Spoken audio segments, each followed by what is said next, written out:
చీపురుపల్లి నియోజకవర్గంలో ఒక సభ పెట్టుకున్న తర్వాత బొత్స సత్యనారాయణ గారి గురించి మాట్లాడకుండా అవుతుందా చెప్పండి? బొత్స సత్యనారాయణ లాంటి అవినీతి మంత్రి మన రాష్ట్రంలో ఇంకొకరు ఉన్నారా అన్న? ఈ విషయం నేను ప్రశ్నిస్తే నాగార్జున గౌరవం లేదు అంటారు. ఏమన్నాను బొత్స సత్యనారాయణ గారు? మీరు మాట్లాడిన అవినీతి గురించి నేను అడగకూడదా? ఈ జిల్లాలో మద్యం సిండికేట్లు నడిపింది మీరు కాదా? 100 రూపాయల సీసా మీద 20-30 రూపాయలు పెంచుకుని మీ జోబీల్లో వేసుకున్నది మీరు కాదా? వోక్స్వాగన్ ఉత్తరాంధ్ర నుంచి తరిమి కొట్టేసింది మీరు కాదా? మీరు భారీ పరిశ్రమల శాఖ మంత్రి కింద ఉన్నప్పుడు చీపురుపల్లికి ఏమైనా చేశారా? హౌసింగ్ మంత్రిగా ఉన్నప్పుడు పేదవాడికి ఇల్లు కట్టించాల్సింది పోయి మీ నాయకులందరూ కూడా దొంగ బిల్లులు తీసుకుని వాళ్ళు కోటీశ్వర్లు అయ్యారే తప్ప మనుషులకి ఏమీ జరగలేదని గుర్తు చేస్తా ఉన్నాను. అదే రకంగా ఇప్పుడు వైకాపా ప్రభుత్వంలో బొత్స సత్యనారాయణ గారికి అయితే ఏ పవరు లేదు.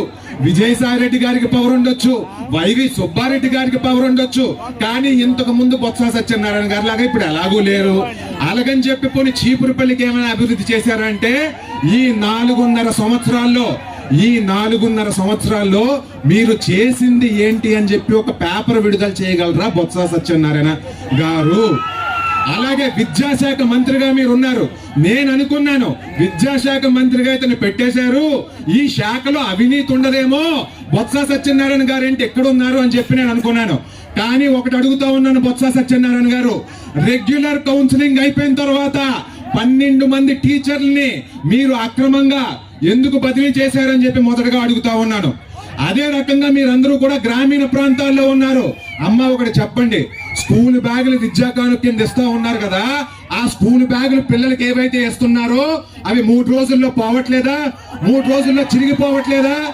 ఎందుకు చిరిగిపోతా ఉన్నాయంటే ఆ శాఖలో తీవ్రమైన అవినీతి జరుగుతూ నకిలీ బ్యాగులు ఇస్తా ఉన్నారు, క్వాలిటీ లేని బ్యాగులు ఇస్తా ఉన్నారు. దీన్ని కూడా మీరు అందరూ గుర్తించాలి. మొన్న పేపర్లో ఇంకోటి కూడా చూశానండి, చివరికి స్కూల్ పుస్తకాలు ప్రింటింగ్ లో కూడా అవినీతే.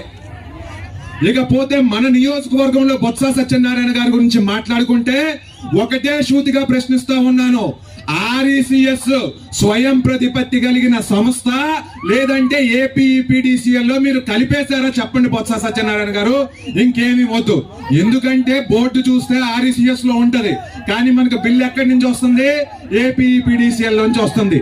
40 సంవత్సరాలుగా చీపురుపల్లికి ఒక బ్రాండ్ వాల్యూ ఉన్న RECS సంస్థను కూడా బొత్స సత్యనారాయణ గారు బోర్డులోకి కలపకుండా ఆపలేకపోయారు అంటే ఆయన పనితీరు ఏ రకంగా ఉందో చూసుకోండి. తోటపల్లి కాలువ గురించి మనం మాట్లాడుకోవాల్సిన అవసరం ఉంది. తోటపల్లి తెలుగుదేశం పార్టీ హయాంలో మనం ఎంత వరకు అయితే పూర్తి చేశామో సుమారు 91% మనం పూర్తి చేయడం అనేది జరిగింది. దాని తర్వాత కనీసం 1% మీరు చేయగలిగారా? పూడిక తీతలు తీయగలిగారా? మెయింటెనెన్స్ పనులైనా చేయగలిగారా? అంటే తోటపల్లి ప్రాజెక్టుకి సంబంధించిన మెయింటెనెన్స్ పనులు కూడా మీరు చేసుకోలేకపోతే బొత్స సత్యనారాయణ గారు, ప్రజలు మీకు ఇంకొక అవకాశం ఎందుకు ఇవ్వాలి?